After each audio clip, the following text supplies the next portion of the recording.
É com muito prazer que o curso de Direito Penal e Econômico da PUC Minas recebe hoje o professor Augusto Jobim do Amaral, meu diletíssimo amigo, companheiro de todos os projetos possíveis e impossíveis.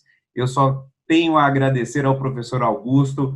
Ele, felizmente, jamais se negou a participar de qualquer coisa que eu tenha feito, e ele é um grande nome e sempre um sucesso. Então, graças a ele também, os projetos têm dado certo, e eu tenho certeza que essa palestra será muito bacana para todos aqueles que a assistirem. Então, eu quero deixar registrado a minha amizade ao professor Augusto, o meu carinho e a minha dívida só aumentando com ele. Fica aqui esse registro e eu passo para o professor Eduardo Milhomes para fazer a devida apresentação da palestra do professor Augusto, que tem como tema a punição no neoliberalismo, o controle na era atuarial. Professor Eduardo Milhomes, a palavra está com você. Muito obrigado, professor Leonardo.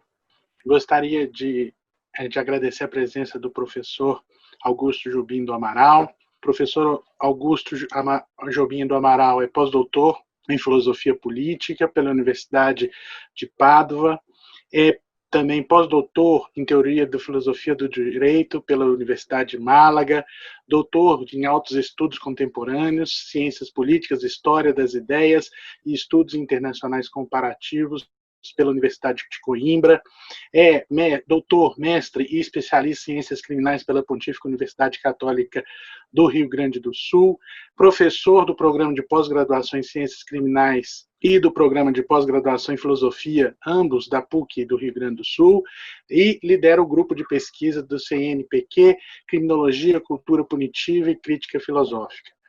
Professor Augusto, é com muito prazer que a PUC Minas agradece a sua presença e eu passo já a palavra para você através da sua para palestrar para nós aqui. Muito obrigado. Boa noite a todos que nos assistem e em especial, claro, Léo pela amizade, pelo carinho de sempre. Isso aí é fundamental principalmente nessa época que a gente vive, também ter um acalento, aí, uma palavra de carinho que é sempre importante. Eduardo, obrigado pela apresentação aí. Eu nunca vou conseguir me acostumar com essas coisas, meio ficar falando as coisas, né? Sei lá, esses nomes pouco dizem com relação àquilo que de fato importa, né? Que são os nossos contatos humanos aqui. Então, obrigado, Eduardo, pelo carinho também, pela leitura. Na verdade, é produto do trabalho, sempre esse trabalho é um trabalho coletivo, né? Então, agradeço também a todos os colegas e colegas que estejam por aí nos assistindo, né? Por esses quadradinhos aí, né? do mundo. Bom, o Léo quando fez o convite, e também o Eduardo, para a gente conversar um pouco dentro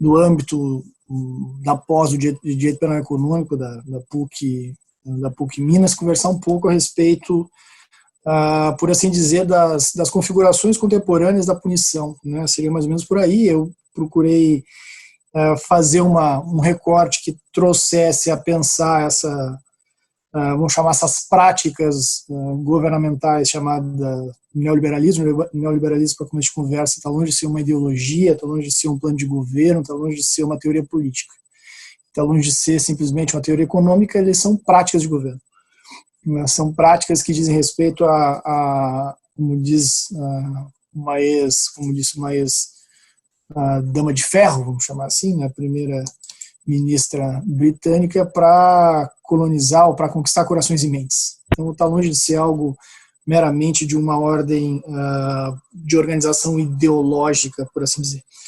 Bom, isso tem evidentemente repercussões gigantescas nas práticas punitivas, naquilo que eu chamo de governo da punição.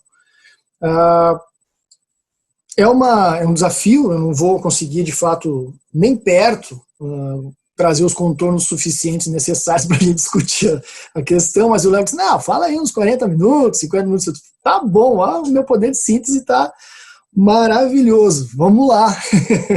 Tem um seminário, só para fazer o merchan, né? tem um seminário que vai ser dado dentro também do âmbito do nosso Direito Penal Econômico, da nossa especialização, Direito Penal Econômico da PUC, também, né, são 3 aulas, né?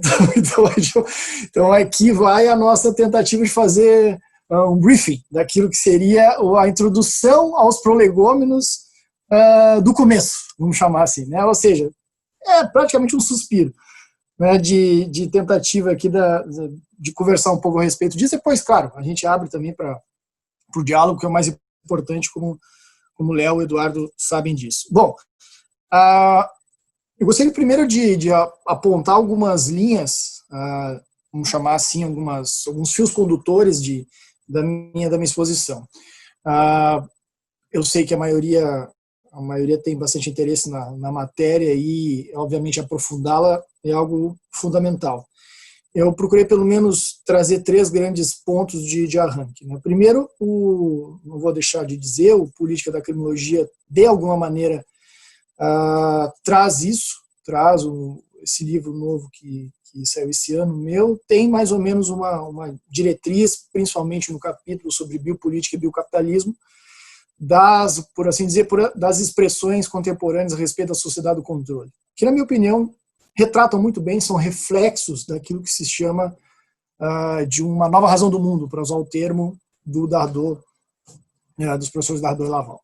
Né? Ou seja, isso me parece importante referir. Então, caso haja necessidade sempre de aprofundamento, por favor, talvez ajude a dar uma olhada no Política da Criminologia.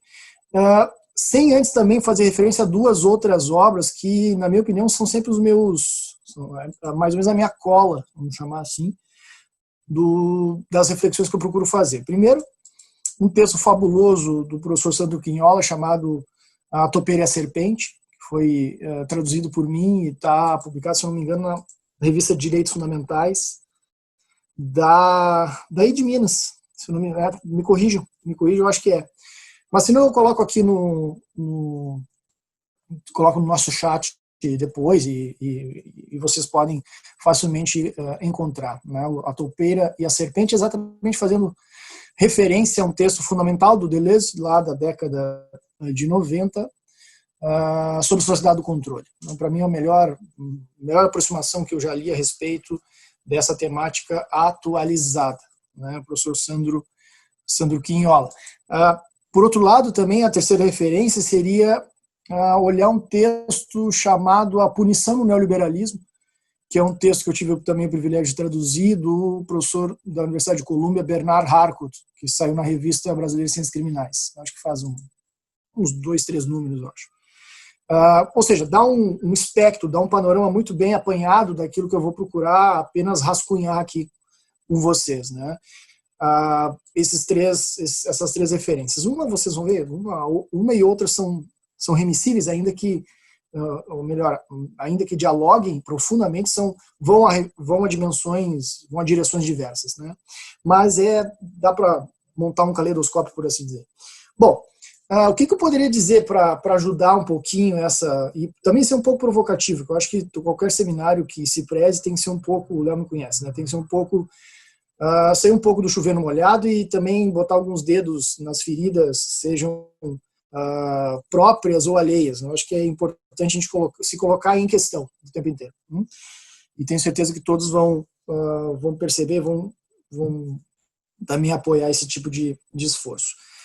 Bom, o que eu poderia dizer numa perspectiva mais, por assim dizer, mais genérica, né? O que eu acho importante é perceber que falar das expressões hoje de punição no neoliberalismo passa por e eu chamei ali de uma sociedade atuarial, etc., mas eu chamaria propriamente de sociedade do controle, né? O atuarialismo é uma expressão que talvez circule um pouco mais fácil, por isso que eu chamei ela para compor o Léo colocou para botar mas estamos falando de sociedade do controle, a real é essa, tá? O atuarialismo diz respeito a um tipo de expressão de projeção de cálculos à sociedade como um todo, que é pelo menos uma reflexão desde o século XIX, através de uma espécie de física social, que nós chamamos hoje de sociologia. Olha que legal. Tá, mas eu vou chegar lá. Tá? Ou seja, essa expressão sociedade do controle, nos conduz a pensar os seus impasses, vamos chamar assim. Quais são os impasses dessa sociedade do controle, orientadas por uma espécie de razão do mundo. Essa razão não tem a ver com uma espécie de teoria, eu já falei isso, tem a ver com, vamos chamar assim, com produção de formas de vida, isso é bem importante, que vai, obviamente, reproduzir também algumas organizações, alguns mecanismos de controle social. Né? E nota que eu não usei a palavra ainda punição, porque me parece ainda um pouco restrito demais falar em punição na sociedade do controle. Porque sim, sem dúvida, mas me parece muito simples. E eu já vou direto ao ponto. Talvez o que caracterize a sociedade do controle seja uma reprodução desenfreada de uma punição através da liberdade. Olha que coisa supostamente estranha, né? Ou seja, através de uma incitação, de uma otimização do faça, do it yourself, inclusive, né? Faça você mesmo. Isso produz controle e isso produz uma espécie de relação de poder para além da mera punição, para além da mera repressão tradicional, como a gente pensa dentro dos nossos escaninhos jurídicos. A gente vai pensar, fecha os olhinhos e pensa na repressão, a gente pensa prisão, pensa, talvez se a gente sofisticar um pouco, a gente pensa na polícia e tal, que já é algo interessante para pensar as dimensões de segurança. Bom, estou só trabalhando esses prolegômenos, os prolegômenos aqui, para a gente chegar em algo que eu acho fundamental. Né? Como é que nós poderíamos organizar, e aí sim, talvez, surpreender algo de novo não, mas algumas expressões atuais, alguns recortes atuais daquilo que a gente pode chamar de uma sociedade do controle ou sociedade securitária, tem vários termos para isso. Né? Mas o que é interessante a gente pensar, na minha opinião, são espécies de mecanismos que ordenam, né, que dão mais ou menos a forma, por assim dizer, de modos de relação de poder, ou seja, aquilo que Foucault chamava de tecnologias de poder. Como é que a gente pode enfrentar no sentido de perceber, né, de perceber essas tecnologias de poder, né, tecnologias do poder? Como é que se forjam algumas categorias, ou melhor, algumas, por assim dizer, algumas molduras das chamadas relações de poder. Mas, primeiro a gente poderia, claro, e nisso aqui já vai o toque, não estamos falando de modalidades que se excluem mutuamente, ao contrário, elas se implicam. Né? Ou seja, quando a gente está falando, por exemplo, vou pegar os termos do Deleuze nesse texto fabuloso chamado A Sociedade do Controle, né? Pós-escrito A Sociedade do Controle, que está lá no livro Conversações, né? Por Palais. Ali aparecem, segundo Deleuze, 3 grandes mecanismos. Primeiro, um mecanismo que nós estamos acostumados como juristas, que é o mecanismo legal, o mecanismo jurídico. E assim, dessa maneira, a gente consegue perceber que o principal vetor disso, o principal dispositivo é a própria lei. Aquilo que vai dispor o que é proibido e o que é permitido. Né? Uma espécie de permitido e vedado. Né? Aquilo que que se tem a possibilidade de tornar-se vedado ou permitido. É claro que isso é tradicional para nós porque estabelece sociedade de soberania, como diz o Deleuze. Isso é sem dúvida nenhuma um mecanismo sobre o qual Foucault vai chamar que o soberano faz morrer, deixa viver. Está lá no primeiro volume do História da Sexualidade e Vontade de Saber. Entretanto, claro que é interessante a gente pensar nessas dimensões de um mecanismo, por assim dizer, moderno, que a partir do século XVIII a gente associa facilmente, né, também dentro dos nossos caminhos jurídicos, ao binário ao binário vigilância-correção. Vigiar e punir é talvez o texto mais famoso desse mecanismo disciplinar. Esse mecanismo disciplinar nada mais, nada menos faz do que estipular modelos ideais. O que quer dizer? É um modelo a ser seguido. Né? Tanto é que o principal mecanismo que se vai ter em termos de controle social é a formação de uma instituição chamada prisão, no modo de economia da punição que molda essa instituição chamada prisão, que sem dúvida nenhuma aparece lá desde aquela época cheia de problemas mas nem por isso menos orientada a transformação à moldura moral do sujeito, ou seja, a transformação do seu comportamento, do seu modo de ser. Esse é o esquema.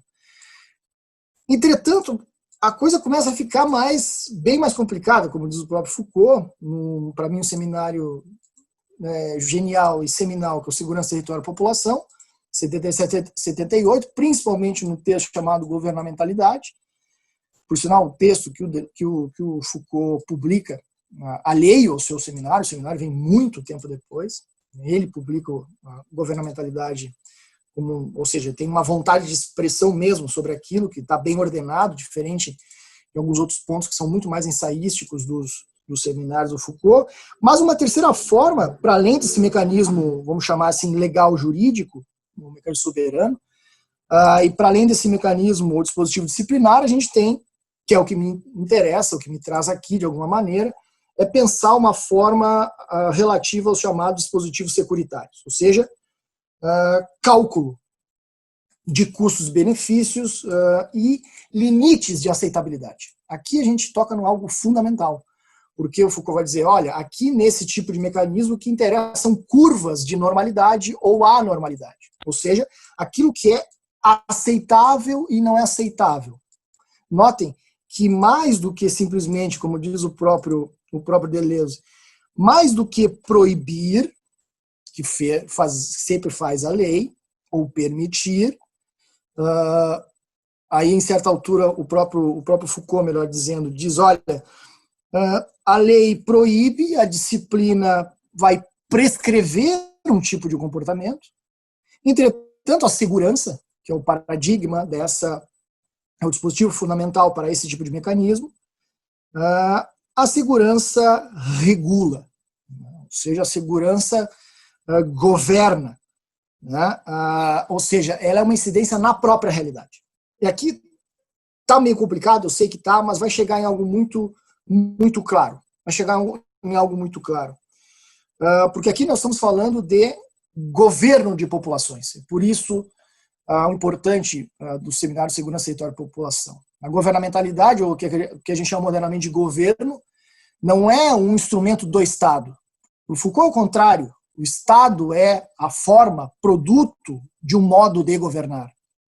As governamentalidades ou governamentalidade é exatamente algo anterior, por assim dizer, de modo pedagógico, né? Porque se preocupa em regular a realidade. Ou seja, notem, se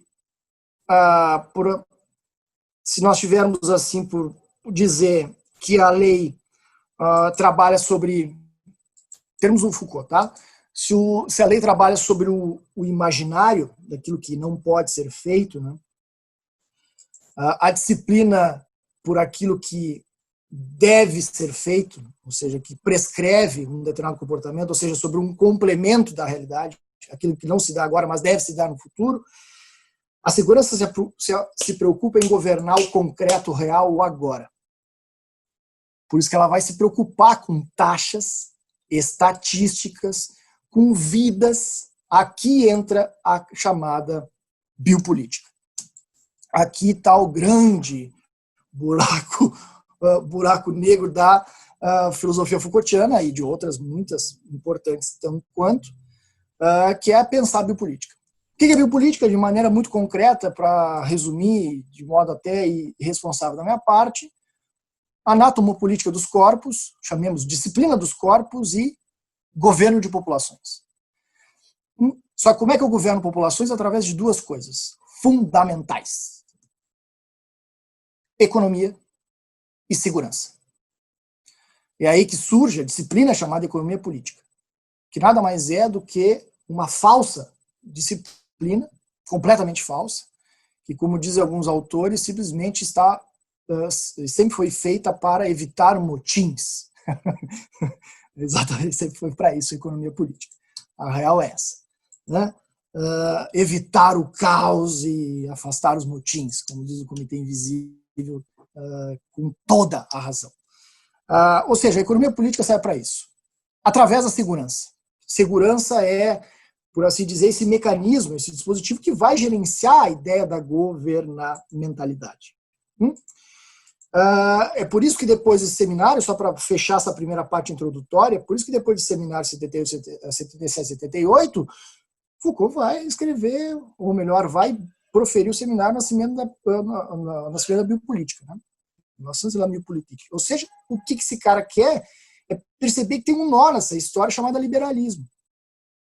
Por isso que ele descamba para estudar o liberalismo e depois puxa nas aulas, sem cumprir aquilo que normalmente se faz em seminários, tal como esse que eu falei, ele disse que ia falar sobre atorialismo, sobre posição do liberalismo, a gente nunca consegue fazer. Nesse ponto de falha, talvez a gente se encontre, eu e aquele sujeito careca lá, que é não cumprir o que se diz. Né? E ele não fez isso no seminário dele. Ele não cumpriu aquilo que era a sua pretensão, que era falar sobre o nascimento da biopolítica. Mas sim, disse de maneira muito clara que era um prosseguimento, sem dúvida nenhuma, do segurança território da população, e porque é no âmbito, diz ele, da racionalidade política, do liberalismo, que surge a biopolítica. Ou seja, o âmbito da racionalidade política na qual a biopolítica apareceu é o liberalismo. É por isso que Foucault vai estudar o liberalismo. Né? Práticas, maneiras de fazer. Né? Então aqui entra todo o nascimento da biopolítica, caso vocês tenham interesse, está inclusive no @politicrim, que é o canal do grupo de pesquisa, um seminário lá do ano passado que eu proferi a respeito do nascimento da biopolítica, neoliberalismo e Foucault, era focado no nascimento da biopolítica. Caso vocês tenham interesse, os pesquisadores do grupo tiveram o carinho fabuloso de gravar o seminário ano passado, o curso, na verdade, e está disponibilizando de maneira gratuita a todas e todos no @politicrim. Né? Ou seja, o que nós estamos aqui em jogo, né? Agora, de maneira mais aprofundada nesse verniz, vamos chamar assim, nessa parte mais superficial, mas que agora a gente vai procurar verticalizar. Né? Quando a gente fala nesse aspecto mais, vamos chamar assim, arbitrário da ideia de segurança, né, nós estamos falando de gerenciamento da noção de perigo. Né, sempre. A segurança gesta ou gestiona ou gerencia perigos. E, obviamente, que a gente vai precisar ter um elemento fundamental aqui, que é medo. Então, e, sobretudo, medo diante do ambiente de escassez. Os liberais clássicos, desde os fisiocratas, sempre fizeram isso, gerenciar a escassez. Não tem para todo mundo, e o utilitarismo entra para isso. Né? A máxima felicidade possível, o maior número de pessoas. Lógica de escassez, embutida nisso. E, é claro, dentro de uma lógica de escassez, eu vou precisar ter dinâmicas disciplinares. Mas aqui a gente entra, talvez, naquilo que mais importa para nós. Né? Esse trinômio que eu falava quando conversamos a respeito do segurança, território e população, que é o trinômio segurança, população e governo. Segurança, população e governo são, sem dúvida nenhuma, a superfície de agarre, como diz o Foucault, sobre o qual se debruça o domínio da economia política. Então aí vai chegar ele dizer de maneira muito clara que nada mais, diz ele, vou citar, né, governamentalidade, em suma, é um conjunto de instituições, procedimentos, análises, táticas, cálculos que permitem uma forma complexa de poder sobre a população, por uma forma de saber chamada economia política e por instrumentos técnicos chamados dispositivos de segurança. Bingo, está aqui. É assim que a sociedade se governamentaliza. E a expressão do Estado também vai, a reboque, expressar ou refletir essas práticas de um saber econômico controlado por dispositivos de segurança. Tá, mas aí nós chegamos num ponto fundamental, que aí o Deleuze chama de controle, Foucault chamava de segurança, de uma sociedade securitária, mas vamos perseguir as pistas que o próprio Deleuze deu quando falava nesse texto sobre as três práticas de poder, né? Soberano, disciplinar e de controle. O que é interessante para destacar nessas sociedades de controle sobre a qual nós vivemos, e aqui a gente vai perceber onde entra de maneira fundamental o chamado neoliberalismo, as práticas neoliberais, né? E já digo desde logo, só para não ficar essa dimensão de práticas neoliberais muito genérica, vamos pegar pelo menos como ponto de amarração o que o próprio Dardot e Laval colocaram de maneira sucinta, né? Falar em neoliberalismo é falar de um modo de subjetivação através do modelo da empresa, por isso o Foucault vai chamar do empresário de si, né, no nascimento da biopolítica, mas, sobretudo, as normas de conduta organizadas através de uma ideia de concorrência, de competição, de um neo-spencerismo. Por isso que, se a gente olhar as obras do Spencer, que era um engenheiro de ferrovias, né, a gente vai entender por que os arautos do neoliberalismo vão requentar as obras do Spencer. Nada de ajuda social, essa coisa aí, deixa o cara preguiçoso, não, o sujeito tem que se vencer por si mesmo, através do seu esforço. Blá, blá. Tudo requentado do século XIX. É um spencerismo social, por assim dizer. É claro que esse tipo de lógica, né, faz ou traz vários elementos envolvendo as práticas de controle social, as práticas punitivas, tradicionais. Por quê? Porque é evidente que agora, como diz o Deleuze, não vamos precisar mais meramente de instituições, não que não precisemos mais, ao contrário.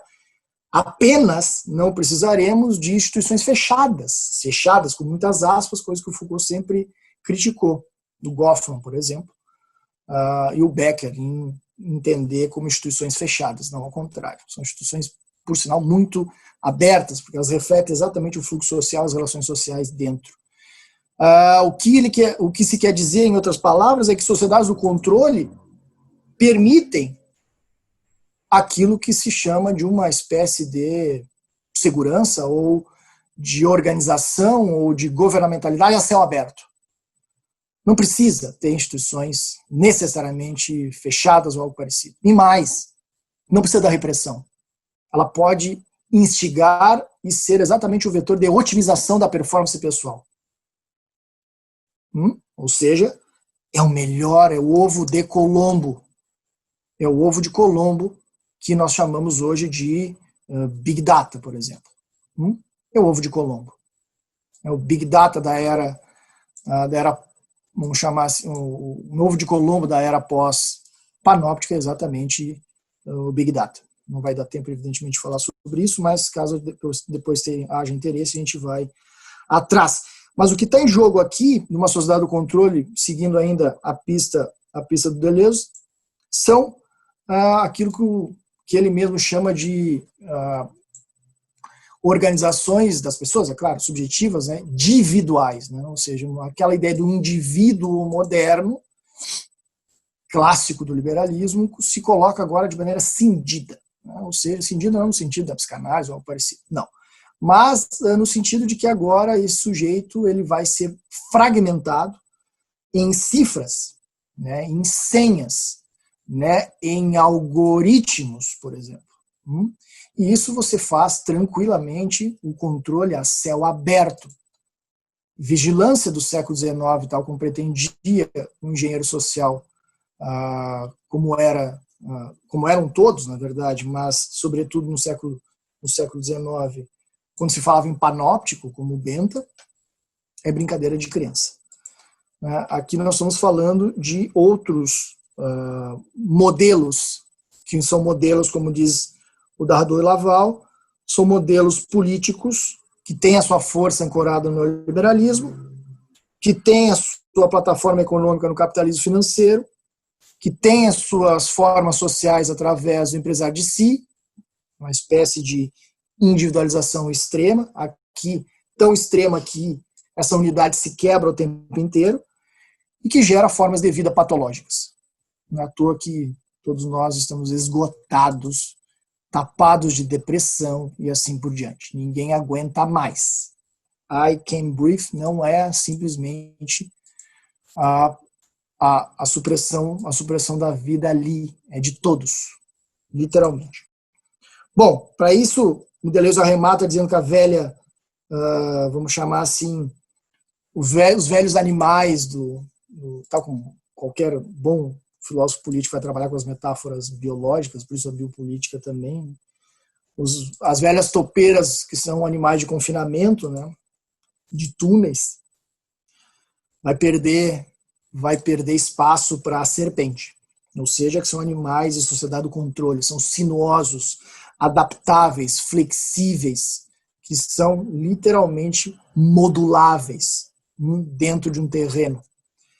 Não se utilizam os estreitos canais que os outros animais, como é o caso da topeira, sabe, para usar a referência da deleuziana faz. Isso, evidentemente, tem uma ancoragem através das chamadas máquinas informáticas. Não mais simplesmente máquinas, por assim dizer, da fábrica, máquinas energéticas ou mesmo máquinas mecânicas, assim como rodanas lá no medievo. Isso também, evidente, a gente continua nesse mesmo patamar, elas não são excludentes. Isso é muito importante. Foucault chega a colocar isso num triângulo, dizendo assim, olha, se houver um ponto de incidência numa, as outras se modificam. Então eu quero que vocês consigam, pelo menos a minha pretensão é que vocês consigam perceber que essa montagem é como se fosse uma espécie de um caleidoscópio, em que evidentemente a cada movimento que tu faz, ele se reconfigura. Então, não são movimentos sequenciais. Vivia numa sociedade soberana, depois uma sociedade disciplinar e agora uma sociedade de controle. E agora uma psicopolítica, como vai dizer o Bill Churran. Não, senhor. Não, senhor. Não há um abandono de uma em favor da outra. Nós estamos com todos esses modos de reprodução de relações de poder sofisticadas e pode-se dizer ainda, né, produtos de uma reverberação, ou seja, há ecos de umas sobre as outras. Isso é bem importante, bem importante. Bom, eu sei que eu estou trazendo bastante elementos aqui, mas seria importante agora, pelo menos nesse segundo ponto, e a gente vai, evidentemente, conversando. Daqui a pouco vocês me cortam a palavra aí, está falando demais. Não tem problema. Mas vejam que há um detalhe que eu gostaria de destacar a respeito das leituras, por assim dizer, mais comuns em termos de atuarialismo, por exemplo. Sempre quando se fala em atuarialismo, e o Leonardo e o Eduardo são doutores nisso, sabem muito mais do que eu sobre isso, paira a noção de risco. Falei, né? O gerenciamento de risco. Ambientes demográficos, estatísticos. E não vamos esquecer de onde é que vem a estatística, né? Adolf Quetelet, clássico, né, do século XIX, inclusive trabalhava em companhia de seguros. Isso diz muito para a gente entender como é que se configura essa história toda, né? É um cara que, inclusive, batiza de física social essa nova ciência que ele fazia através de estatísticas, que o Comte diz, não, senhor, é sociologia. Aí tinham as brigas, ficou para a história que é sociologia, é uma física social. Mas é interessante perceber que essas estatísticas dizem muito sobre esse ambiente e sobre essa norma, né? Essa normação, para usar o termo correto que o Foucault utiliza, né? Essa normação biopolítica, que vai trabalhar literalmente, repito, com curvas de normalidade, curvas de aceitabilidade. Nós estamos numa pandemia, dá para perceber bem o que isso significa. Abre um jornal e diz, não, hoje estabilizou as curvas. Cacete, nós estamos falando de 1.000 mortos. Não, mas hoje estabilizou a curva, vamos voltar às atividades. Assim. Não. Esse é o tipo de noção que a biopolítica, a governamentalidade, nesse aspecto da segurança, impõe. A lógica de que se faz cálculo com a vida e com a espécie humana. Isso é muito importante para perceber onde se chega atualmente quando se fala de processos, vamos dizer assim, de análise, quando a gente vai falar de quarentena ou ou algo que assim o valha. Tanto é que não vai ser novidade o quanto a quarentena era importante como fenômeno para ser trabalhado, e foi trabalhado muito bem também pelo próprio Foucault, né? Isso é bastante interessante para ver isso. Mas depois os problemas das chamadas epidemias, né? Vinculadas à varíola e etc. E as campanhas médicas que sempre impuseram práticas de segurança, e não vai ser diferente hoje em dia, né? Mas, repito, o ponto de inflexão é sempre a população vista como conjunto biológico, sobre o qual se governa curvas de aceitabilidade. É aceitável que morra 1.000. Porque nós mantemos a curva dentro do aceitável. Essas lógicas estatísticas, repito, vão impor uma mentalidade através de médias, ou através de amostras. Isso tudo que hoje é naturalizado para nós não é algo à toa. E precisa ser muito bem pensado. E para quem está nos ouvindo, evidentemente, né, tudo isso é familiar, mas vejam o quanto surpreende, às vezes, a gente pensar na história do conhecimento, notadamente Adolf Quetelet, por exemplo, que cristalizou um conceito que se naturalizou de uma maneira absurdamente normal. Se cristalizou de uma forma, inclusive de modo acrítico, que alguns, inclusive, críticos dentro do próprio direito vão dizer, eu nem sei de onde eu vi esses dias, não vou dizer quem, porque está sendo gravado, depois não estou a fim de incomodar. Mas leiam, joguem no Google grandes teóricos, assim, críticos, né, dizendo, não, mas vejam esses conceitos como homem médio, não sei de onde veio isso. Não, então eu vou dizer, vem do século XIX, tem uma obra, então vamos lá, né, tem uma obra, né, especificamente, em que o Quetelet vai falar sobre homem médio. É dali que sai. Bom, é essa, e vou ler, tá? Para não fugir da fonte. Homem médio, por assim dizer, normal, o que ele coloca. E aqui identificado como um ser fictício, no qual se assume a média em torno do qual oscilam os elementos sociais. Fim de citação. Tá? Só para perceber o quanto nós estamos falando de algo que tem que dizer, não adianta cair numa grande piada, dizer, mas eu não sei de onde é que sai do céu, onde é que esses magistrados estão colocando de maneira errada, mas isso tem um fundamento de teoria do conhecimento, de história do conhecimento, chamemos de epistemologia para alguns, que cristalizam uma noção que regulariza essas práticas e pouco se fala. Mas pouco vai adiantar nós falarmos do tal do homonhã, né, o homem médio da vida, sem falar das próprias estatísticas. As estatísticas nada mais é do que exatamente essa tentativa de estupro da realidade.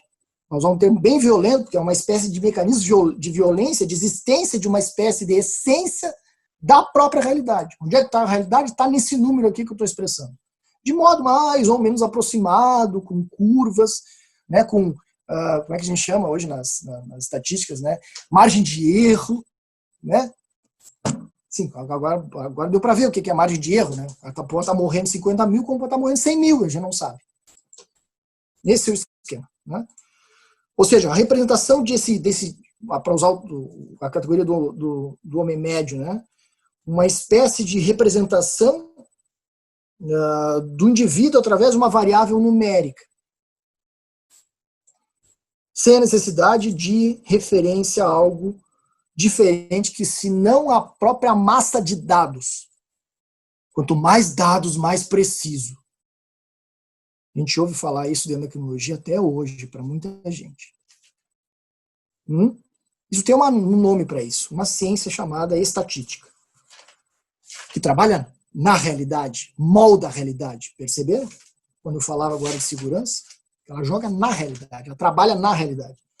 Isso é muito interessante para perceber o que, na minha opinião, há de transformação ainda em plataformas estatísticas para hoje em dia ainda. Ou seja, reproduzido através ainda mais dessa nova razão do mundo do neoliberalismo como estratégia universal, que é evidentemente, o controle biopolítico se modula através dos fluxos de informação. Tem um nome, né? Um nome. Né? O nome correto para isso. Que são algoritmos, e algoritmos são fórmulas, são modulações, são capturas de padrões para projetar futuro, é o nome disso, machine learning. Quando vierem com os epítetos tipo inteligência artificial, duvidem da inteligência, se não artificial, de quem eu falo, porque isso é machine learning, isso tem muito tem muito a dizer quando se fala desses estímulos de consumo e de captura das formas de vida de chamada cooperação infinita, para alguns chamado capitalismo de plataforma. A base é essa. A base é essa. Sem dúvida nenhuma, isso gera ou produz uma nova governança da punição, um novo governo da punição. Isso é algo literalmente muito mais sofisticado. Eu diria pelo menos mais duas coisas, Léo e Eduardo, porque eu acho interessantes. Pelo menos mais duas coisas. Esse gerenciamento do risco dentro de plataformas digitais ou de uma sociedade do controle é algo gigante, e não só para, obviamente, gigante de uma escala absurda, mas é imensurável. Imensurável. Nós somos incapazes de perceber o quanto agora sim, em termos de controle, de vigilância, e simplesmente não esqueçam de um detalhe. Quando nós falamos de controle, estou falando de uma categoria muito específica. Primeiro, quando eu falo de controle, nós não estamos falando simplesmente de uma mera opressão, de uma violência absoluta. Não. Toda a dimensão de controle demanda ou pressupõe certo grau de liberdade. Isso é muito importante. Quando se fala de sociedade do controle pela primeira vez, é em 1975. E tinha que vir da literatura. Nós, das ciências humanas, normalmente aplicadas, então esquece. Tá? É o fadado ao fracasso. Tem vindo lá da literatura. Né? William Burroughs foi o primeiro a falar sobre, em novembro de 1975, em Sociedade do Controle. E era a primeira coisa que esse esquizo, né? Que esse grande autor, pai da cultura beatnik, né? Para quem não conhece, olha a capa do Sgt. Pepper's, ele tá lá. Joga no Google, vocês vão encontrar. E em 78 sai, eu posso passar aqui no chat depois para vocês, o texto do William Burroughs chamado Os Impasses do Controle. The Impasse of Control. Ou seja, é a primeira vez. Ou seja, sempre demanda uma parcela ou cota de liberdade. Aqui liberdade no sentido de algo construído, de algo produzido, de possibilidade de fazer. Isso é bem importante. Mas a gente não vai conseguir chegar nessa quadra para deslocar um pouquinho. Mas a segunda coisa que eu gostaria de perceber é que dentro de um paradigma, aspas, neoliberal, onde a ideia da adaptabilidade, da flexibilização gera ou forma ou produz novos modos de subjetivação, é evidente que nós vamos ter alguns tipos de reflexos nas organizações de punição, que não vão, repito, que não vão abrir mão daquelas anteriores, do fazer morrer, né, do deixar morrer. Todas elas vão continuar, só que agora, para usar um exemplo bem cotidiano, para tocar em outro dedinho na ferida, quando elas estiverem fazendo morrer demais, quando seus agentes estiverem fazendo morrer demais, a gente bota uma câmera aqui para filmar a abordagem deles. É disso que a gente está falando. Não o abandono das anteriores estratégias ou táticas, mas de um ambiente processado agora de maneira ainda muito mais problemática. Por isso, sim, a profunda retomada das estatísticas. Só que agora nós temos algo muito mais interessante. Interessante aqui no sentido perverso. Qual? Que se nós falávamos em estatísticas de probabilidade, é que eu estou dentro de uma pós em direito penal econômico, e é fundamental que nós falemos sobre isso, vocês sabem disso melhor que eu. Se no primeiro ponto A noção de risco remete à ideia de probabilidade. Pode ser que aconteça, pode ser que não aconteça. Há um índice de periculosidade, para usar o termo, né, do perigo, do risco. Agora, não. Como diz a professora norte-americana Louise Amoore, no fabuloso livro sobre as políticas da possibilidade, a ordem é outra. Não apenas a estatística, evidentemente vinculada à probabilidade de acontecer ou não acontecer, mas da ameaça. Aqui está o ponto da produção de punição atuarial. Não é no risco. Não é no risco, apenas no risco ou na probabilidade. Aí é provável que ele volte a delinquir, coloca ele mais tempo preso. Não é isso apenas. Que vão fazer plataformas algorítmicas funcionarem. Não é apenas isso. Mas na ideia de que existe uma ameaça. A ameaça, diferente do provável, é possível. E o possível é sempre presente e reativado o tempo inteiro. Essa é a diferença entre provável e possível. O possível é permanente, é perene. E aqui está, é indeterminável. É medida literalmente do possível. Aqui nós estamos, sem dúvida nenhuma, do ponto de vista do deslocamento da noção de risco, da probabilidade para possibilidade. Daquilo que era provável para ameaça. Porque a ameaça, repito, é constante. A ameaça vai ser sempre possível de ser reativada o tempo inteiro. E aqui sim, entram todas as plataformas digitais possíveis do modelo de produção neoliberal. Isso vai ser bastante importante. Isso dependeria, e eu já estou encerrando porque eu não tenho mais tempo, talvez a gente depois possa conversar a respeito disso, isso dependeria de a gente perceber algumas variáveis muito legais. Muito legais. Entre elas, por exemplo, duas, pelo menos, duas variáveis muito, muito interessantes. Vejam um texto que aparece, um pedaço do texto que aparece num livro do Comitê Invisível, não sei se vocês conhecem, é um coletivo bastante famoso, aos nossos amigos, foi traduzido há bem pouco tempo em português, mas tem em espanhol, tem em francês no original, e em que o comitê, que é um coletivo, por assim dizer, anarquista, sempre tentando colocar o dedo na ferida, como eu falei antes, tem uma provocação bastante importante. Vejam o quanto esses tipos de teorias de renovação da perspectiva neoliberal, que o próprio Dardot e Laval vão colocar a partir de dois grandes fragmentos, dois grandes recortes, um antes da guerra, com os ordoliberais, e outro depois da guerra, os anarcocapitalistas, vou chamar de Escola de Chicago. Coisa que o Foucault fez referência. Daríamos para a gente arriscar uma terceira, que é o campo de ensaio visto desde a América Latina, através dos Chicago Boys, daqui do Chile. E ver os planos de governo do Chile idênticos aos que são implementados hoje na América Latina, em especial no Brasil. Nada diferente.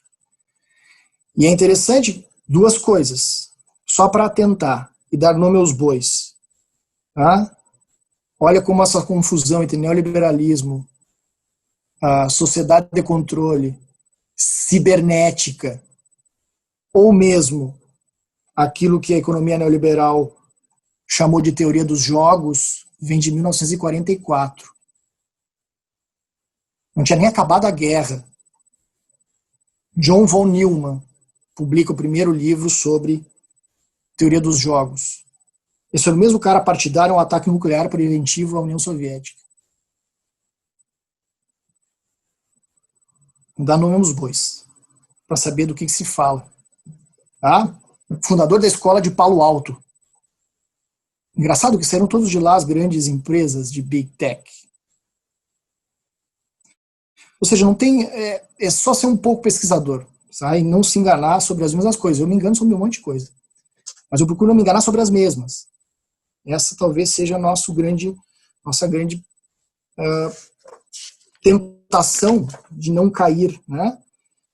Só para lembrar, então, para encerrar, quando eu falava dessa ciência do governo, Norbert Wiener, em 1948, chamou essa nova ciência de governo, em 48, de cibernética. Em 48. Tá?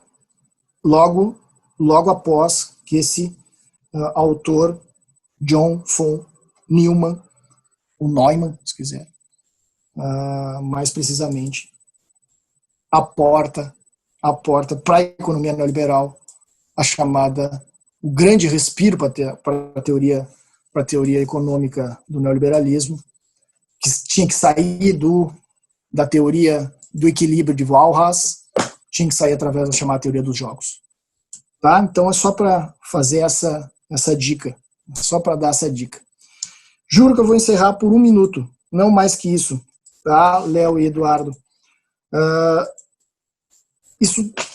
Isso vai depender, dependeria essa minha abordagem inicial de uma série de outras aproximações, muitas outras, né, para a gente conseguir conversar. Mas não vamos esquecer que falar em neoliberalismo, ou se falar em uma governamentalidade neoliberal, é falar numa governamentalidade cibernética. É falar daquilo que o último autor a ser citado, juro, mas tem que dar fonte dos caras, né? Para não achar que saiu tudo da cabeça da gente. Né? Hubert Dreyfus, lá ainda lá na década de 50 já, depois desses caras começarem a escrever sobre cibernética, teoria dos jogos, exatamente como plataforma de renovação da teoria neoliberal, o Dreyfus vai dizer o seguinte a respeito, caiu o livro, então tem que pegar a citação, né, a respeito daquilo que se convencionou até hoje chamar de inteligência artificial. Diz ele, lá nos anos 50, áreas nas quais aquilo que é relevante é definido de antemão. Aquilo que é importante e que é relevante e precisamente o problema não é dito. Ou seja, sempre quando houver algum tipo de tentativa de nublar nesse nosso nevoeiro digital, nesse tipo de plataforma como uma espécie de solucionismo no mundo jurídico, isso está cheio aos borbotões. O mínimo que ele tem que fazer é, como diz meu velho pai, né? Respira, para e pensa. Depois a gente vê, né, dentro desse fluxo, desse turbilhão que a gente vive, ver o que isso dá. Né? Então agradeço muito a oportunidade, Léo e Eduardo, e agora fico à disposição para a gente poder conversar a respeito do tema que vocês, ou da questão que vocês puderem levantar, que a gente está aí à disposição, sem problema. Show de bola. Muito obrigado a todos e todas. O professor Augusto Jobim, sempre brilhante, sempre gentil, mas ele fala que a gente impôs o tempo a ele. Na verdade, se ele quiser falar por mais 2, 3 horas, eu vou ficar aqui no mute esperando e ouvindo a fala dele. Eu me lembrei muito, e talvez um outro título para essa palestra, um outro tema para essa palestra, poderia ser: por que foi tão importante quando Benjamin Franklin disse que quem está disposto a abrir mão da liberdade em nome da segurança não merece nem a liberdade nem a segurança? A palestra do professor Augusto Jobim simplesmente explicou isso. E eu percebo, sabe, professor, que toda essa construção que você fez reforça o controle através do direito penal seletivo e nos últimos tempos, falsamente falado que não há mais essa seletividade. Porque no momento em que se busca a punição dos crimes do colarinho branco, dos crimes financeiros, tributários, a corrupção, por outro lado, Você pega a sonegação de imposto, o empresário que paga o imposto ainda que depois da sentença tem extinta a punibilidade. O indivíduo que furta um celular e devolve o celular vai ter redução de pena, não vai ter extinção da punibilidade se o fizer antes da denúncia. Então já é esse disparado. E aí, nesse mesmo compasso que vem se criminalizando condutas ligadas à criminalidade econômica e tudo mais, vem ganhando força a colaboração premiada, o acordo de não persecução, ou seja, mecanismos que, querendo ou não, vão beneficiar esses acusados. E nisso a sociedade, né, esse bloco, caminha acreditando que agora sim vamos punir essa criminalidade, não é? Como que fica isso? Pois é, meu, talvez é a pergunta de $1 milhão, né? A questão, na minha opinião, pelo menos eu diria duas coisas, né? Duas coisas. Tem, para a gente entender como é que esse brete, a gente se coloca nesse brete, como é que se colocou nesse brete, nesse canto aí aparentemente sem saída, a gente tem que, de fato, entender o que essa técnica de governo neoliberal impõe, entre várias outras coisas. Primeiro, o fundamental, que não deu tempo de conversar, mas é fundamental pensar, é que ela jamais abriu mão da plataforma estatal, ao contrário. Ao contrário. Né? Ela investe na plataforma estatal, não é um absenteísmo estatal, ao contrário. Ela lança mão exatamente do Estado, a todo momento. Então isso é fundamental. É a primeira dos engodos que a gente não pode cair. A segunda questão diz respeito a como se opera o próprio poder punitivo, que eu chamava o governo da punição.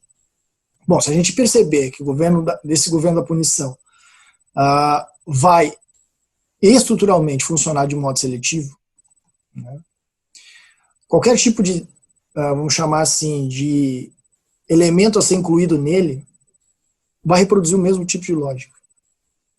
Ele vai reverberar exatamente sobre, para usar o termo da moda, e é o termo do Zaffarano, não é meu, o sistema penal vai funcionar como uma epidemia, vai pegar os mais vulneráveis.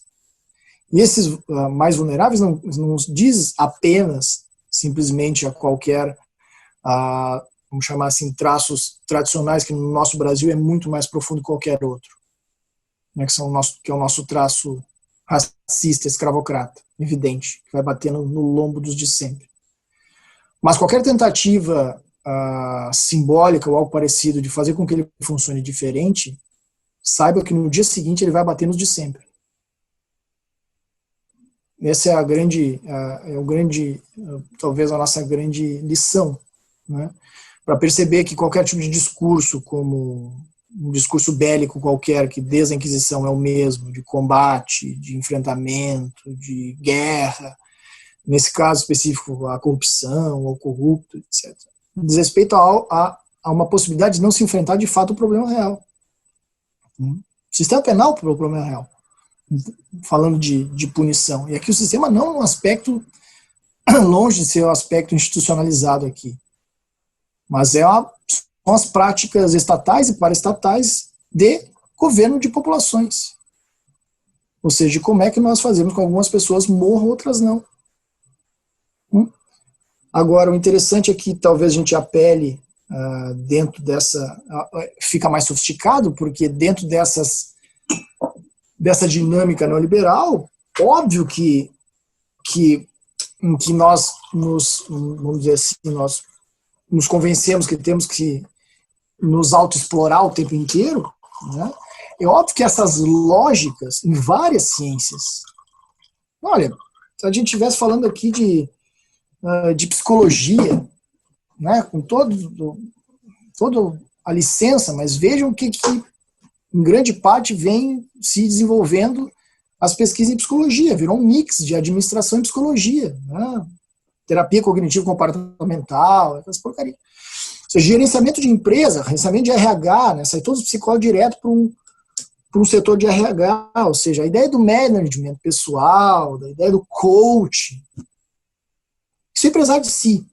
Claro, inteligência emocional, essas coisas que aparecem no novo na nova língua do mercado. Isso é evidente que se reverbera dentro da plataforma jurídica, através de dinâmicas supostamente de consensuais, de plataformas horizontais, né, que, repito, que nublam e não dizem a realidade, não dizem o que vem de fato, que é a reproduzir esse mesmo sistema. E aqui, longe de elevar ou estar defendendo algum tipo de punitivismo, é ao contrário, é perceber que há algo sempre de podre nessa ideia de punição. E aqui punição no sentido lato, né, do punir aqui no sentido de gerenciamento de violências, por assim dizer. Então é muito importante a gente pensar que essas dinâmicas repito, né, vêm e se reproduzem em todas as esferas. É por isso que hoje no direito a gente vai ter várias iniciativas de solucionismo tecnológico, inteligência artificial, aí você tem que fazer malabarismos coach, não sei do que, aí você é player, não sei do que, ou seja, são tentativas sempre infrutíferas de a gente estar falando da mesma coisa. Isso é bastante importante que se diga, porque isso vai para além da boa e da má vontade da pessoa ou de quem quer que o valha. Mas nós estamos falando de uma máquina de moer carne humana. Fique sempre dito isso. Não dá para fazer a contability com vida humana. Isso é muito importante. A não ser que a gente assuma de fato que nós somos um bando de hipócritas. E que a crítica morreu. Como eu tomei porrada por todo lado quando disse que a crítica morreu. A crítica no direito morreu. Digo de novo. Morreu. Se é esse tipo de crítica, morreu. É uma crítica que vai tentar sair por onde? Por aí?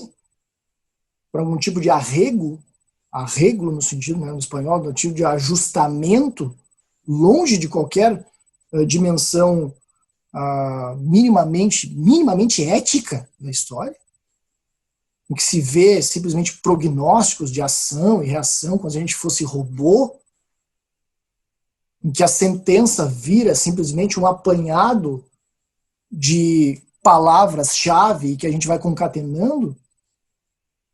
Isso é bastante problemático. Isso, para mim, é a violência da positividade, né? Que é aquilo que o Bill Schuman chama de positividade. Positividade no sentido daquilo que é instigado, da melhora sem limites. Isso nada mais é do que uma espécie de solucionismo digital que vai entrando também para dentro dos escaninhos jurídicos. Isso, de fato, não é compatível. Não é compatível minimamente com uma dimensão, se quiser, ética, nem mesmo uma dimensão meramente ritual. Porque é que eu não estou sendo, tá longe o ritual aqui no sentido conservador, de algo que tem a sua forma, não é isso. Mas de que faz a gente lembrar de alguma coisa. Tem ritmo diferente, para usar ritual aqui no sentido de ritmo. A gente vai pensar no direito, o direito tem seu ritmo. Que não tem a ver com simplesmente velocidade, diminuir velocidade, não é isso. É encontrar ritmo, é diferente, é coisa diferente. Então é interessante pensar essas dinâmicas que não são compatíveis com, aspas, um ritual. Né? E eu não gostaria, literalmente, de ser jogado dentro desse tabuleiro. O que a gente tem que pensar é como é que a gente não joga esse jogo. Não é fazer o outro perder, eu ganhar, e assim por diante. Como é que eu não jogo esse jogo? Aqui, literalmente, sempre os mesmos deixem de perder. Né? Isso, para mim, eu acho que é fundamental, sabe, Léo? Mas, cheio de metáforas a minha fala, mas eu acho que deu para entender, né? Perfeitamente. Eu, na verdade, não costumo comentar, mas sua palestra foi tão provocativa que muitas questões passaram na minha mente e eu quis fazer esse apontamento, mas eu vou passar a palavra para o professor Eduardo Bilhomes, ele sim que é aquele que vai fazer alguma provocação, ou alguma pergunta, ou alguma inquietação. Obrigado, professor Leonardo, mas eu já me senti muito provocado aqui, e realmente palestra boa é assim, né, professor Augusto? É quando você sai triste, magoado, desconcertado, fora do modelo, que você acha que está tudo errado e que não tem como consertar, e a partir daí, acho que é o ponto de desconstrução é que você começa a pendular situações para movimentar uma modificação. Primeiramente, eu não fui de forma alguma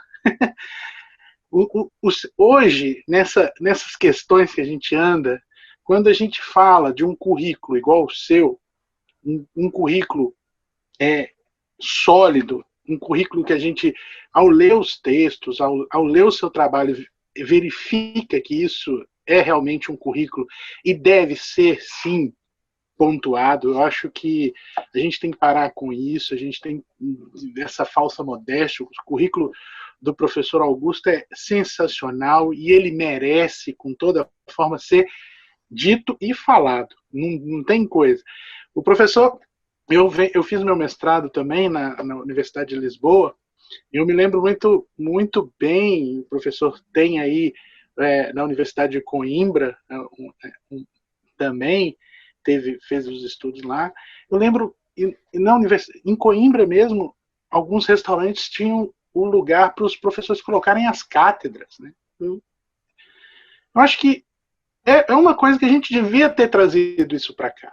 Nós, professores, tão combativos, tão estudados, a gente merece, no mínimo, ser colocado e os nossos títulos serem consagrados socialmente. Infelizmente, a gente não tem isso aqui. E então, eu, como não poderia ser diferente, eu faço de mim, colocar o currículo do professor Augusto, que é sensacional e merece, sem dúvida nenhuma. Não é um currículo só no Lattes, como a gente viu por aí, outros, aquelas pessoas que aparecem, outros têm doutorado em Eucaristia, ou sei lá o quê, onde arrumaram isso, e tudo, e falam, e ganham likes, e nós achamos que isso é ciência. Desculpa, isso não é ciência. Pode ser tudo menos ciência. O que o professor faz é ciência. E a sua palestra demonstrou muito que a gente, às vezes, passa, e eu sustentei no Supremo Tribunal Federal semana passada, e a ministra presidente da primeira turma do STF, ministra Rosa Weber, no final ela falou, o senhor quase me convenceu. Só que existe uma súmula 691, tá?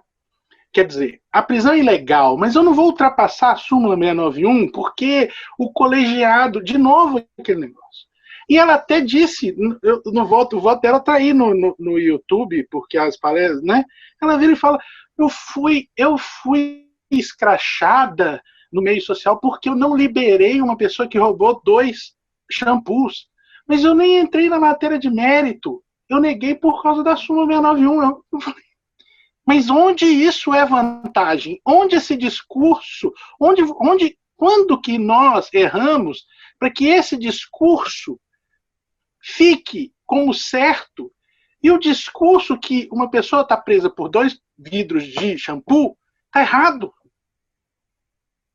Se a súmula 691 não foi a gente o Supremo colocou essa palavra, mas eu não sei mais o que essa palavra significa. Taratologia, tautologia, decisão teratológica. Se 2 vidros de shampoo, se um fato, porque aí você compreende a falta de conhecimento científico.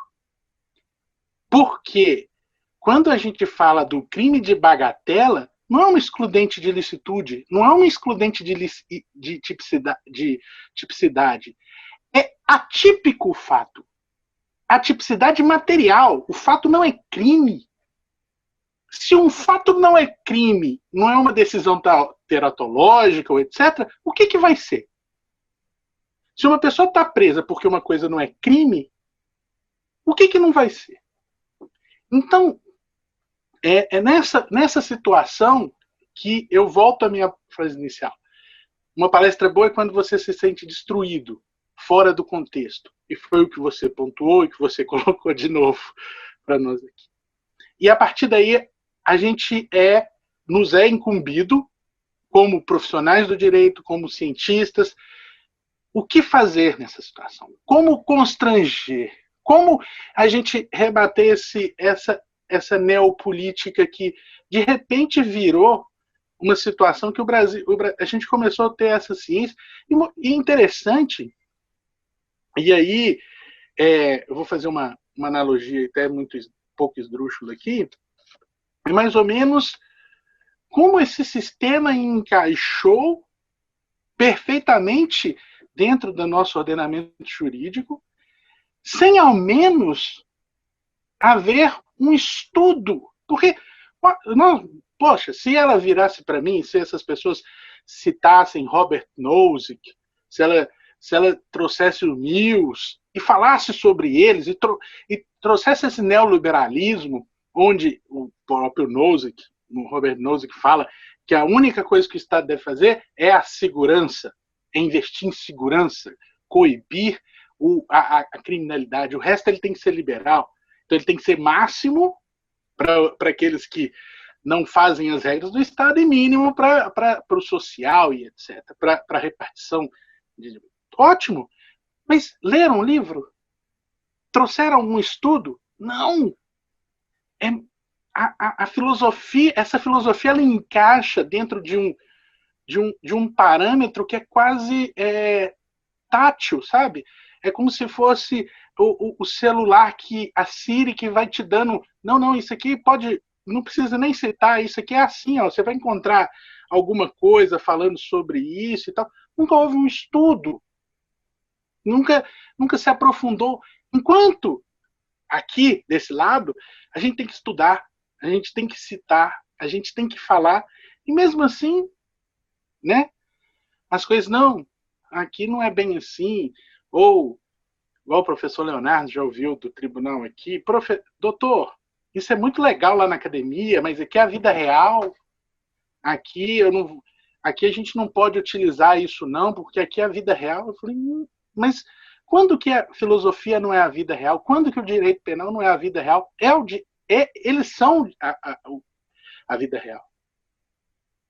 E que vida real é essa sua de desembargador, né? Que vida real é a sua de funcionário público que tem aí o mesmo fundamento e tal? Você tem a mesma composição de uma pessoa que está precisando roubar 2 shampoos? Será que não seria possível a gente discutir? Quem sabe a gente discutir, às vezes, você é apto para me julgar? Você teve a mesma história de vida? A gente nunca pensou nisso, né? A nossa Constituição nunca pensou nessa característica. Ela deu ao Poder Judiciário, a gente virou para o Poder Judiciário e falou assim, olha, você vai ser efetivo, eficaz, então eu vou te dar o concurso público que vai passar as melhores pessoas. Mas e a legitimidade democrática? E a legitimidade que vem dali? Do povo, daquelas virtudes de você ser julgado pelo igual? Quando que um desembargador é igual? Quando que um juiz é igual àquele que está precisando roubar 2 shampoos, etc. Ou mesmo, e aí aí talvez seja a face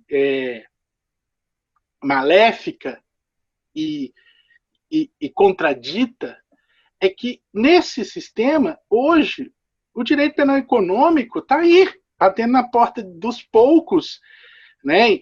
Supostamente que colocaram esse neoliberalismo, colocou você empresário, entendeu? Você tem uma loja de tintas ali na esquina, você é empresário. Só que o Banco Itaú, quando ele sonega imposto e é pego, ele vai lá e paga. E paga e divide a parcela de R$1 bilhão e divide lá, tem desconto de juros em 10 anos, e ele ganhou muito mais prestando dinheiro para aquele cara lá a juros de 4% ao mês, enquanto ele pagou Selic lá para o governo, o mesmo dinheiro que esse cara do imposto, ele pagou lá, mas ele pagou a Selic e está emprestando para aquele cara ali a 4%, uma taxa Selic por mês. Aí aquele cara não consegue, aí ele é preso, aí ele só nega imposto, aí ele não tem como entrar no refis, aí agora o Supremo vira para ele, porque se você pegar aquele acórdão do Supremo que falou que é crime, mesmo você falando que tem imposto, reiterando e não sonegando, né, que era aquela esdrúxula, coisa que é reiterado, é de uma loja de tinta, não é de um Banco Itaú. Não é de um grande sonegador, de uma loja de tinta, que foi feito pela Defensoria Pública. Não é um grande empresário. Olha o que mudou a jurisprudência ali. Né? Então, infelizmente, a minha conotação é o que a gente faz?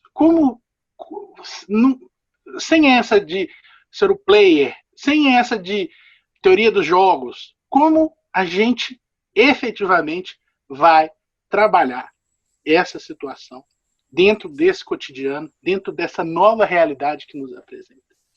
Eu agradeço a palestra, agradeço a desconstrução, que é sempre boa, que é importante para a gente ficar incomodado. O incômodo faz a gente romper barreiras, o incômodo faz a gente aumentar o nível cada vez mais.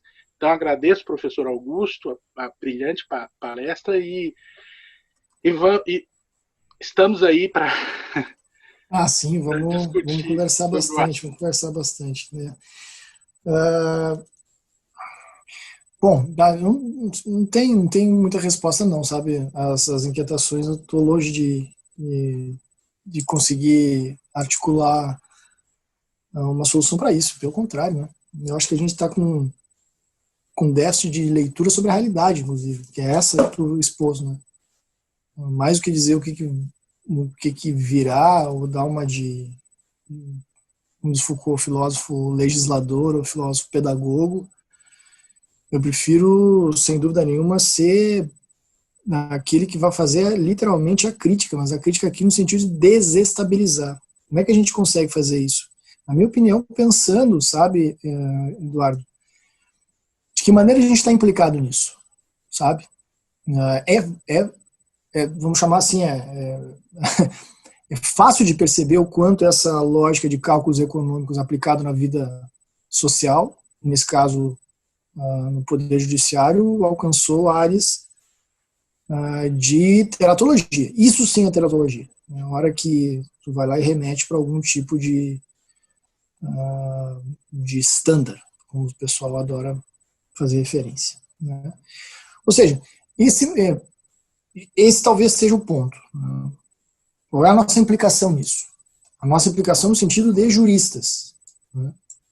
Porque é sempre bom fazer uma anamnese, para usar a terminologia educada, né? Para fazer uma psicanálise aqui, né? Esses caras não caíram do céu. Os caras saíram das faculdades de Direito, saíram normalmente das nossas salas de aula. Onde é que foi que eu errei? Né? Fazer aquele esquema, né? Para isso, a gente precisa, na minha opinião, eu tentei percorrer um caminho semelhante no Política da Tecnologia, o que a gente chama, de fato, como crítica, né? Se a nossa crítica hoje é conduzir, literalmente, uma espécie de suavização das práticas judiciárias, no sentido de, olha, vamos a tornar palatável esse tipo de teratologia, eu acho que a gente falhou gravemente. Falhou gravemente. Ou seja, a hora que a crítica deixou de ser um desestabilizador, a hora que a crítica deixou de ser o rastilho de pólvora, literalmente, que vai dizer a realidade, como tu está fazendo, e dizer assim, não, peraí, isso aqui não. E que vai ao mesmo tempo perceber o quanto ela está implicada na sua, vamos chamar assim, na sua ausência, ou na sua suavização, ou na sua amortização, e aqui a palavra é amortização, no sentido de morte mesmo, porque a hora que a gente parou um dia, como tu fez, Eduardo, percebeu muito bem, um dia a gente consegue, um dia eu me vanglorio porque eu tive o meu artigo citado na decisão do Supremo, e no outro eu digo que o Supremo não presta, alguma coisa vai mal, e vai mal comigo. Que eu estou colocando a baliza vamos chamar assim, da consistência daquilo que eu penso, ou daquilo que eu escrevo, a uma decisão do Supremo. Então não reclama quando ele fizer o contrário. Para ser bastante direto. Porque normalmente a crítica é maravilhosa. O Supremo faz errado, o Supremo faz aquilo, olha que coisa errada, no meu livro eu escrevo outro. Amanhã, citou o meu livro, olha que maravilha. muito honrado de ser citado. Temos problema. Houston, we have a problem. O que a crítica se tornou? Se tornou um agente estendido desse governo aqui no sentido de administração do poder judiciário, ou seja, vale enquanto âncora, mas isso sai nas nossas faculdades de direito, a gente sabe disso, né, Eduardo? Isso não prepara o aluno para saber como é que está a jurisprudência do Supremo, ele, a prova da ordem. Não é isso? Por quê? Isso é um círculo vicioso. Alguma coisa nós erramos faz tempo. Em todo esse tipo de formação. E não há nenhuma novidade nisso que eu estou dizendo. Portanto, eu acho sempre importante pensar que se de fato, para usar a expressão constitucional, nós temos um dever como nação de reduzir desigualdade, no mínimo, está escrito no primeiro artigo da Constituição, o mínimo que tem que se ver é reduzir desigualdade se dá através de cálculo econômico sobre as vidas. Cá entre nós, eu acho que a resposta todo mundo sabe. Ou seja, compreender a justiça, ser bem direto, né? Como um modo nem mais, nem menos cruel que guerra ou comércio. A real é essa, tá? E a citação vai de um sujeito chamado Michel Foucault, em 1981. Temos que jogar a real. Justiça não é nada mais, nada menos do que ou guerra ou comércio. E isso é terrível, porque, de fato, a gente não percebe que isso é um campo de batalha, não simplesmente um joguinho. É um campo de batalha, com mortos ao todo o tempo envolvido. Nesse mesmo texto que o Foucault, em 1981, eu vi esses tempos, eu estava conversando com a Fernanda aqui na minha frente, minha companheira, e eu sou meio alucinado, eu gosto, aquela história, o professor gosta de pesquisar, estudar essas coisas, né, como vocês. E eu me deparei com um texto que eu não conhecia, que é um prefácio a um livro chamado A Estratégia Judiciária, um livro lá da década de 60, que foi reeditado em 1981, do Jacques Verger, que é um professor francês, advogado, tá, francês, que atuava na defesa dos presos políticos da Argélia, na França, em 1968. Advogado do terror. E ele dizia, olha, esse livro é fabuloso, peguem, né, que é a estratégia judiciária. Né, o livro Estratégia do Processo Político também ficou traduzido em italiano. Mas é interessante porque ele faz uma referência a algo que é, para mim, elementar. A tipologia de dois processos penais que valeria como uma luva hoje em dia, para indicar aquilo que tu levantou como pista. Tá, o que a gente faz diante desse quadro teratológico, esse sim teratológico, né, kafkiano, né, em que você diz uma coisa, não, mas não é porque já estava dito. Ah, não, você não disse, não, porque você não disse. Né? Então, não interessa. Virou literalmente uma casca oca. Né? Mas nessa obra, o Jacques Verger estabelece tipologia de dois processos penais, a partir de duas figuras. E aí cabem as duas figuras a gente pensar o que a gente está disposto a fazer. Um é um chamado processo de conivência. Processo de conivência no qual o acusado e o defensor aceitam o enquadramento e simplesmente jogam com esse arcabouço previamente determinado. Jogam. Né? Essa é a palavra, vai para mim. Aceita o enquadramento da lei que o acusa e joga esse tipo de dinâmica. O outro processo de ruptura, que é o processo de ruptura que tem preço.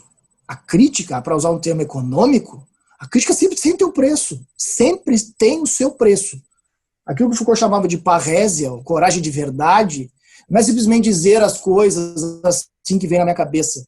Não, é se colocar em questão. E se colocar em questão, assume riscos sobre, inclusive, a sua própria existência, a sua própria posição. A sua posição passa a não ser segura. Que cá entre nós, a hora que o advogado, o defensor, deixou de realizar esse tipo de função, ou seja, ele tem que ser literalmente esse sujeito que não se conforme com essa conivência. Ou seja, que ele desqualifique mesmo a legitimidade daquilo que está sendo imposto como justiça em nome de outra legitimidade. Isso é um processo de ruptura. Um processo de conivência. E, de novo, isso estou falando no aspecto macro, tá? Não estou falando na espécie de adaptabilidade, de escaninho, de reação, ação e reação sobre determinada lógica ou estratégia jurídica. Estou falando no aspecto macro, no aspecto geral mesmo, que a gente tem que perceber que a estratégia, ou melhor, que a justiça em geral, obviamente vai defender a ordem. Vai defender a ordem. A real é essa, sempre foi. Então a gente tem que perguntar a si mesmo, a si mesmos, nós todos, o quanto nós não estamos implicados nesse tipo de defesa de ordem. Essa, para mim, parece ser o grande papel da crítica hoje, de ser esse desestabilizador. Repito, e a crítica não no sentido vazio, né, no sentido que normalmente a gente acaba percebendo a crítica jurídica, né? Parece que só há crítica. Mas então diga o que você diga o que tem que fazer, diga qual é a saída, ou algo assim. Não, senhor, velho, eu não sou governo, eu sou governado. Eu faço política dos governados. A crítica faz isso. Quem se cola a fazer política dos governantes deixou de fazer crítica. Lamento. Gostemos ou não disso. Mas, de novo, isso é tenebroso, porque a gente normalmente nos nossos meios jurídicos, mais ou menos, nós acabamos, em grande medida, fazendo esse papel. E aqui como é que se faz uma defesa de ruptura? Essa é a pergunta. Não há dúvida. Passa por aí, mas é uma inquietação que a gente carrega de modo permanente, não tem dúvida. Estou contigo, Eduardo.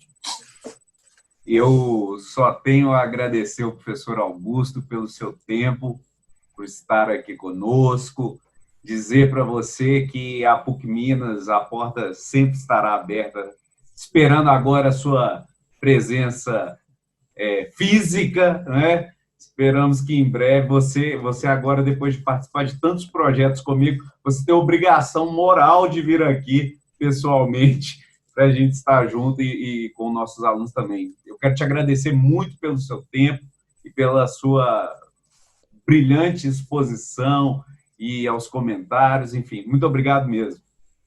Quero agradecer só, então. Obrigado, Eduardo, obrigado, Léo, pelo carinho, e a PUC Minas está de parabéns, o projeto, mais um deles, né, Léo? Mas esse aí é especial, né? Esse projeto de vocês, não só do Direito Penal Econômico, né? Mas de ser essa plataforma virtual de conversa com os professores que estão passando por aí e com os alunos, e eu me coloco à disposição. Fique sempre tranquilo, é só me chamar. A gente tem um acesso aí também das redes, e fiquem à vontade, acessem lá o perfil do grupo de pesquisa e o meu também lá no Instagram e Facebook, essas coisas todas aí. Vamos gerar dados aí para o controle, para a vigilância das coletividades. Mas nesse aspecto, pelo menos, nos faz saltar para fora delas. Então, pode ajudar de alguma maneira. Agradeço a todos e todas. Muito obrigado pela disponibilidade de vocês e me ouvir também. E eu não estou aí, senão para tentar ajudar. Muito obrigado.